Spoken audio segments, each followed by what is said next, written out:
Dr. Elena Martinez stared at her reflection in the Geneva Convention Center's bathroom mirror, adjusting her presentation slides through her neural implant for what felt like the millionth time. The last thing she needed was some smug Arcturian pointing out a typo in her translations. Again.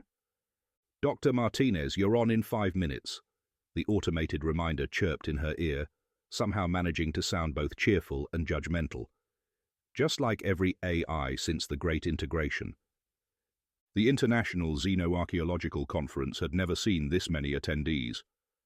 3 separate teams, all claiming to have found ancient warnings about Earth, all conveniently scheduling their breakthrough announcements for the same day. Sure, totally coincidental. And she was secretly a Venusian soap opera star.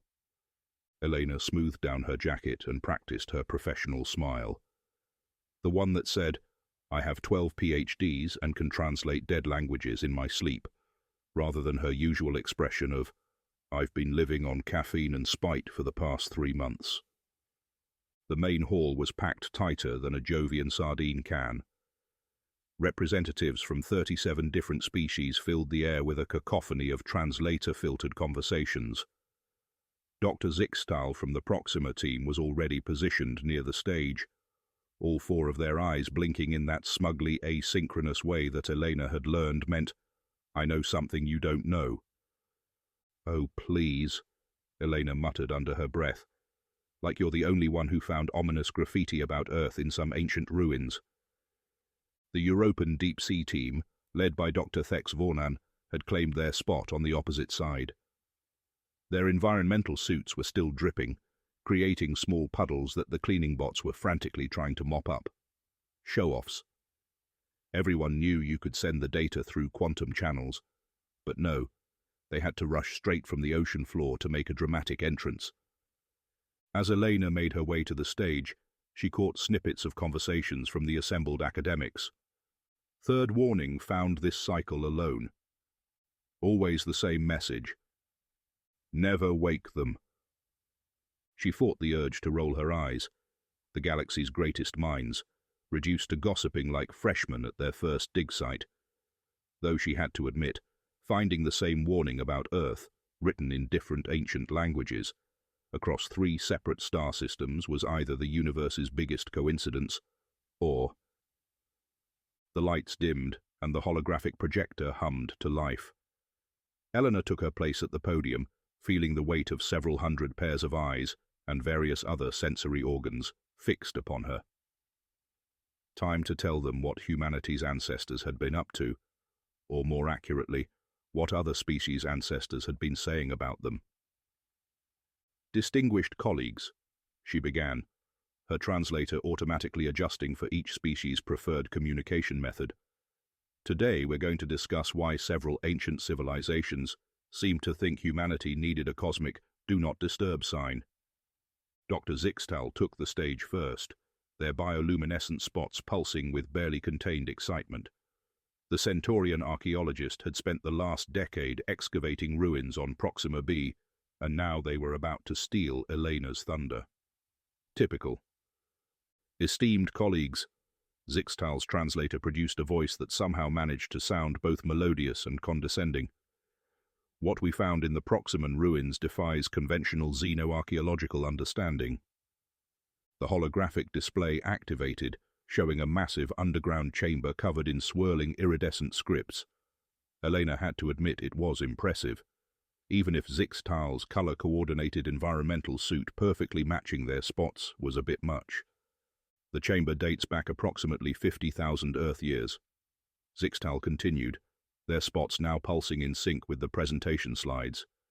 The writings are in ancient Proximan, a language previously thought extinct. But the message...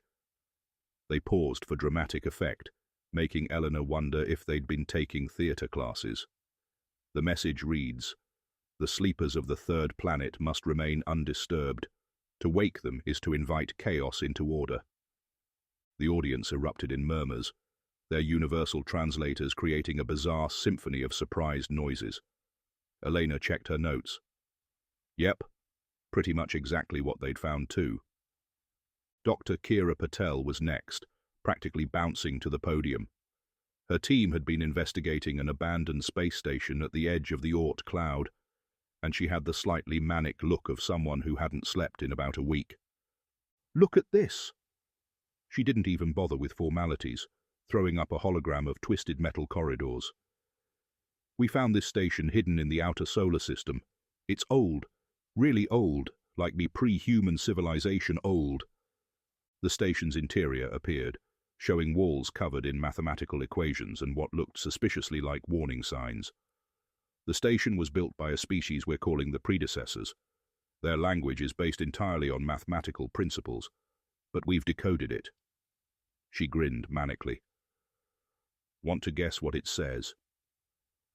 Elena could practically hear the collective eye-rolling from the academic audience. Kira's enthusiasm was infectious, though, like a virus you actually wanted to catch. "The beings of Earth must slumber. Their awakening brings both salvation and devastation. Probability calculations indicate minimal survival chances for unprepared civilizations." Kira beamed as if she'd just announced free coffee in the lobby instead of a potentially apocalyptic warning. Last up was Dr. Thex Vornan, still dripping slightly in their pressure suit. The European team leader's tentacles were curled in what Elena recognized as their species' expression of smug satisfaction. Beneath Europa's ice, Vornan's voice resonated through their aquatic translator. "We discovered an entire city preserved in the deep ocean currents. The architecture suggests an advanced aquatic civilization that existed roughly 75,000 Earth years ago." The hologram shifted to show underwater ruins, hauntingly beautiful in their alien design. Vornan's tentacles rippled as they manipulated the image, zooming in on a massive stone tablet covered in flowing script. The inscription, written in what we've termed proto-aquatic, states, "Let the Earth-dwellers rest in their cradle of gravity and atmosphere. Their waking brings changes that cannot be undone. They solve the unsolvable, but at what cost to the natural order?" Elena noticed the audience shifting uncomfortably. 3 different civilizations, 3 different time periods, 3 different languages, all carrying essentially the same warning about Earth, about humans. As Vornan finished their presentation, Eleanor prepared to take the stage again. Her own findings from Mars would complete the picture, and she couldn't help but smile at what was coming next. Because while everyone else had found warnings about humanity, her team had discovered something even better. They'd found out why those warnings existed in the first place. The conference room lights dimmed once more as Elena stepped up to the podium, her neural implant queuing up the images that would make her colleagues question everything they thought they knew about human history, and probably need a stiff drink afterward.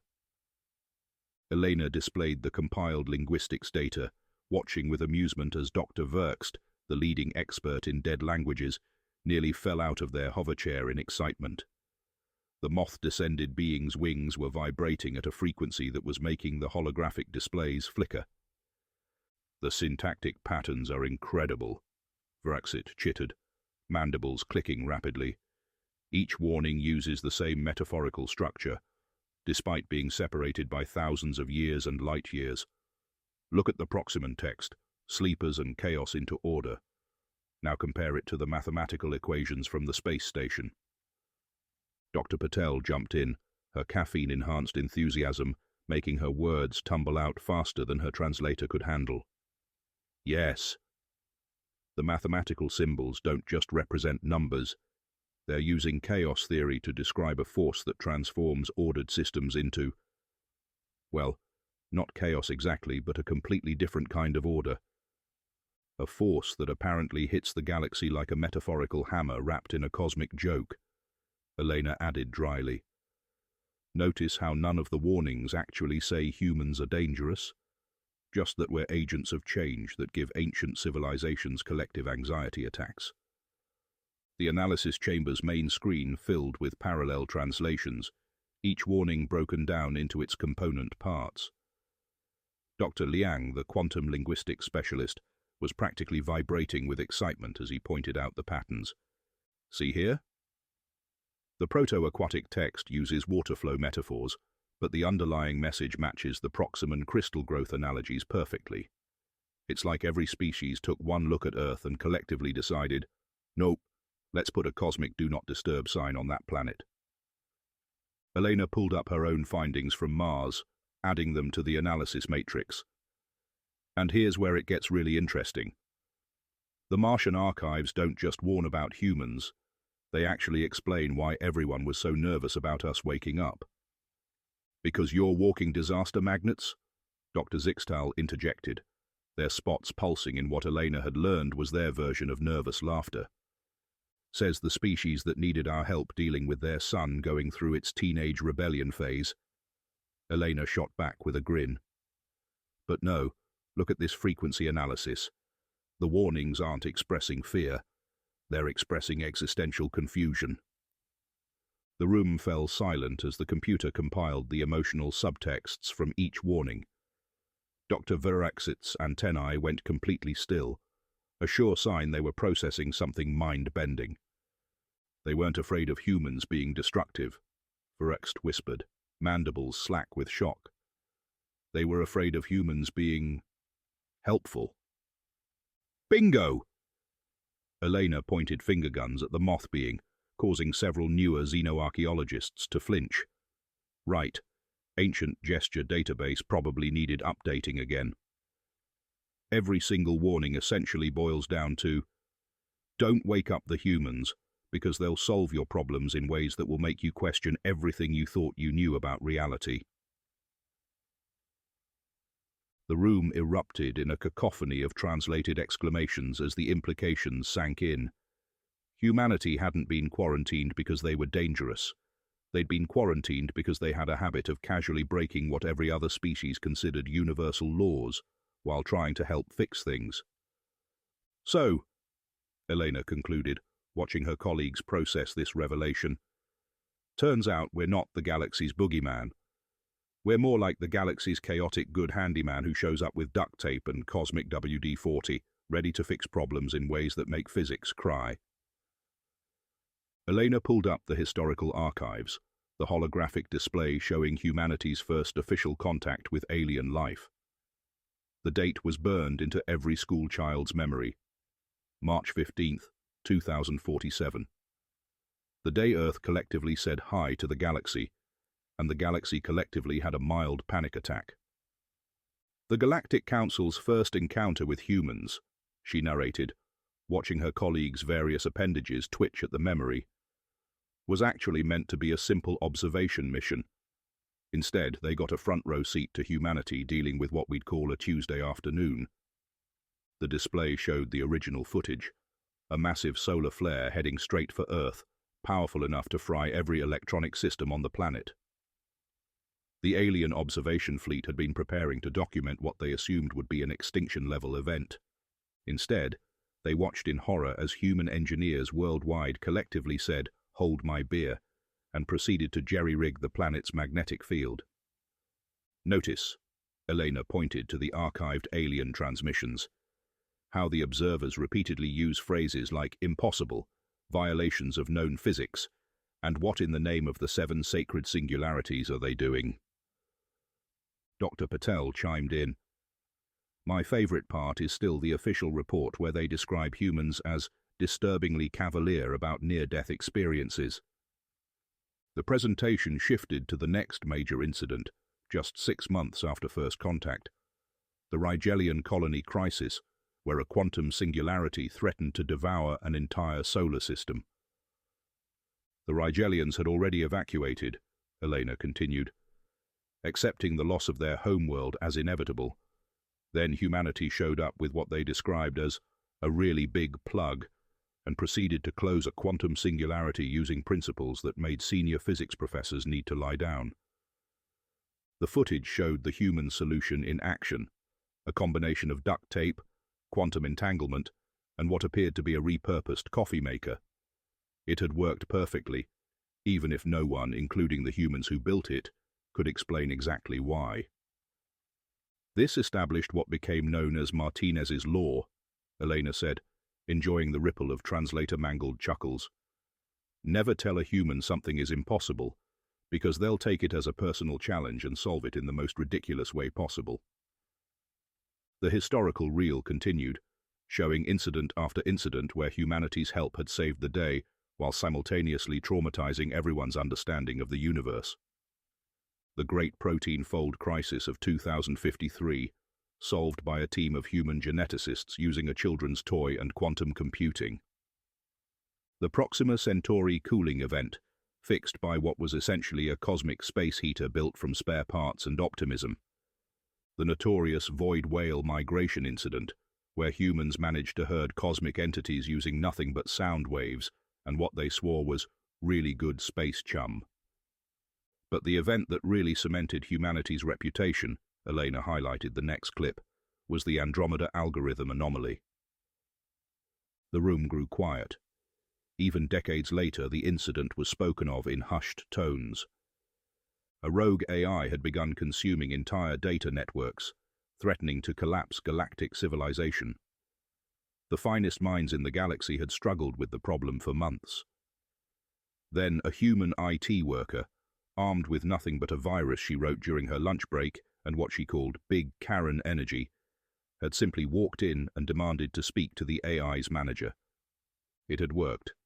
The AI not only stood down but also apologized and offered to help rebuild the networks it had damaged. The official report, Elena quoted, trying not to laugh, states that the human solution defied all logical analysis and may have permanently traumatized several leading AI researchers. That's when the Galactic Council officially classified humans as disaster handlers, approach with caution. Dr. Verkst added, antennae twitching in amusement, though I believe the unofficial classification was, oh no, they're helping. The historical footage ended with a montage of human solutions to various crises, each more improbable than the last. Elena watched her colleagues' reactions, ranging from amused to mildly traumatized, perfectly matching the ancient warnings they'd discovered. So you see, she concluded, when those ancient civilizations wrote "Never wake them," they weren't afraid we'd destroy the galaxy. They were afraid we'd fix it in ways that would make everyone question their sanity. Elena took a deep breath, savoring the moment before she dropped the bombshell that would rewrite galactic history. Her Martian findings were about to turn everything on its head, and she was enjoying the dramatic tension, perhaps a bit too much. So, she began, remember all those elaborate containment systems our teams found around the solar system? The quantum barriers, the space-time dampeners, the really aggressive keep out signs written in 17 different languages. Dr. Zixtal's spots were pulsing in anticipation. The ancient attempts to contain humanity's chaos, yes. What about them? They weren't containment systems at all, Elena grinned. They were preservation measures. Basically the galaxy's most over-engineered baby monitor. The holographic display shifted to show her team's findings from Mars. A massive archive detailing the true nature of humanity's supposed quarantine. The ancient civilizations hadn't been trying to keep humans trapped on Earth. They'd been trying to ensure nothing disturbed humanity's development. According to these records, Elena continued, pulling up translation after translation, early observations of Earth led to a fascinating conclusion. The observers noticed that humans spent roughly a third of their time in a state of reduced consciousness they called sleep. Yes, Dr. Verkst chittered impatiently. Everyone knows humans require regular unconsciousness periods to function. Most inefficient. Well, Elena drawled, these ancient civilizations came to a rather interesting conclusion about that. They decided that humanity, as a species, was in a sort of developmental sleep state. They thought we were basically cosmic teenagers catching some Z's before our final form emerged. The room erupted in a chaos of translated exclamations. Elena waited for the noise to die down before delivering the punchline. So all those warning systems, the quarantine measures, the big scary do not disturb signs, they were the equivalent of an entire galaxy tiptoeing around, trying not to wake the baby. Dr. Patel was the first to break the stunned silence, laughing so hard she had to lean on her hover podium. You mean to tell me that multiple advanced civilizations spent thousands of years building elaborate systems to contain humanity, and we were just hitting the snooze button? It gets better, Elena continued, thoroughly enjoying herself. Remember those containment failures in their records? The ones they were so worried about? Turns out those were just humans occasionally waking up enough to solve some cosmic crisis that was bothering their sleep. The display showed multiple documented incidents. A young human civilization casually redirecting an asteroid while supposedly still sleeping. Ancient humans solving mathematical puzzles in their dreams that had stumped alien supercomputers. Early humans accidentally inventing things that shouldn't have been possible according to the laws of physics. The archives show increasing panic as humans kept sleep-solving problems that should have been impossible, Elena explained. Imagine their terror when they realized that what they thought was humanity's dormant state was actually just us hitting the snooze button, while occasionally sleepwalking through fixing the fabric of reality.